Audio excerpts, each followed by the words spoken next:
Bonjour, je m'appelle Eliorane Batungo et je représente le lycée Saint-Jeunesse. Je m'appelle Hugo Maillard et je représente le lycée du Mirail. Je m'appelle Domelo Gonzalez Sofia. Je m'appelle Ismaël Martinen. Je suis Juliette Roux et je représente le lycée Saint-Jeunesse. Je m'appelle Manon Coteau et je représente le lycée du Mirail. Je m'appelle Camilla Tsaï. Je m'appelle Hugo Ravaillot et je représente la Saint-Jeunesse.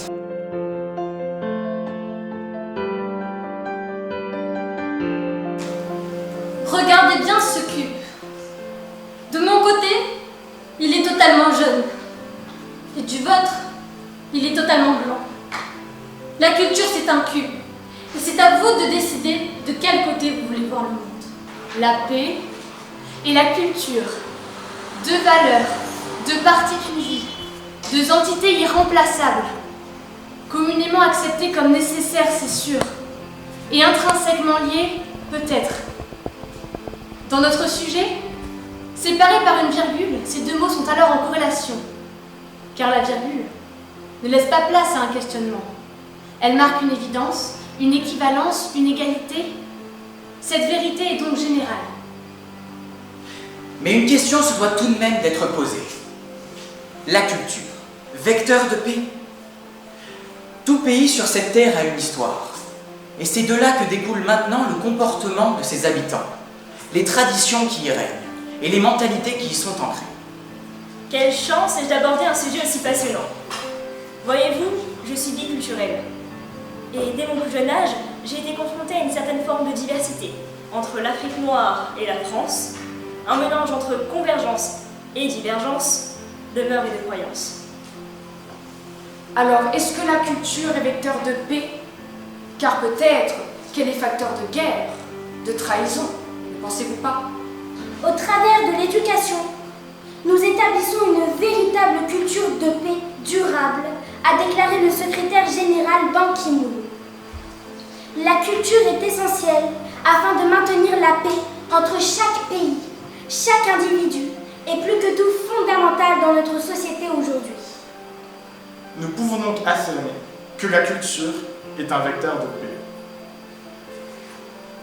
La culture, me direz-vous, semble insaisissable et difficile à cerner. Je ne la vois pas. Elle n'est pas devant moi comme le serait un tableau. Et pourtant, son nom est utilisé à tort et à travers pour définir tout et n'importe quoi. La culture. Est-elle alors vraiment vecteur de paix? Nous définissons souvent la culture comme une connaissance du passé des autres d'une certaine manière, mais principalement une connaissance de nous-mêmes, de notre propre passé. Cette connaissance nous permet de répondre à trois questions fondamentales qui nous hantent tous. Qui? Pourquoi? Comment? Qui suis-je? Pourquoi suis-je celui que je suis? Comment suis-je arrivé à être qui je suis? Ces trois questions, je vous l'accorde, ont une dimension philosophique, voire même théologique, mais elles nous interrogent avant tout sur notre identité culturelle.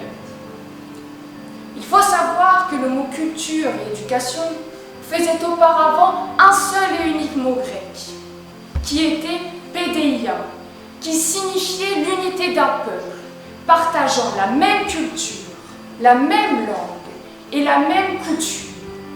Et ceci était un facteur de paix intérieure. Le Petit Prince, écrit par Saint-Exupéry, disait dans son livre « Aimer, ce n'est pas se regarder l'un à l'autre, c'est regarder ensemble dans la même direction. » Et c'est ici que commence la paix. Le monde est enrichi d'une multitude de manières différentes de voir le monde. Et c'est en acceptant cette différence qu'on se permet non seulement d'être en paix avec le monde entier, mais aussi avec nous-mêmes. Comme l'a dit Albert Camus, tout ce qui dégrade la culture raccourcit le chemin qui mène à la servitude.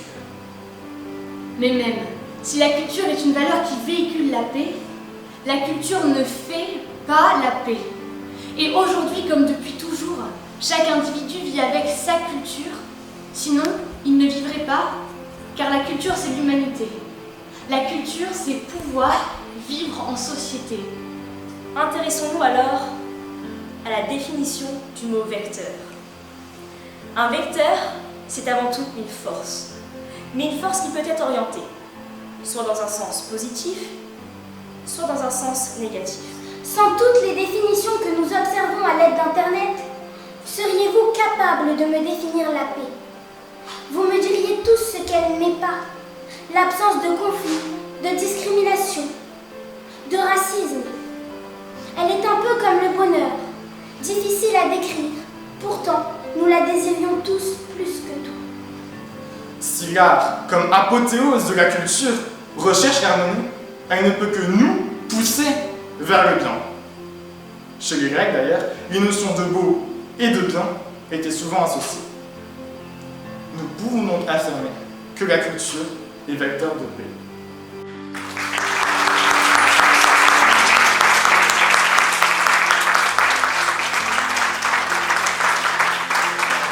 Encore tous mes remerciements d'être investis pour ce concours. C'était vraiment remarquable et on est à un bon niveau pour tout le monde.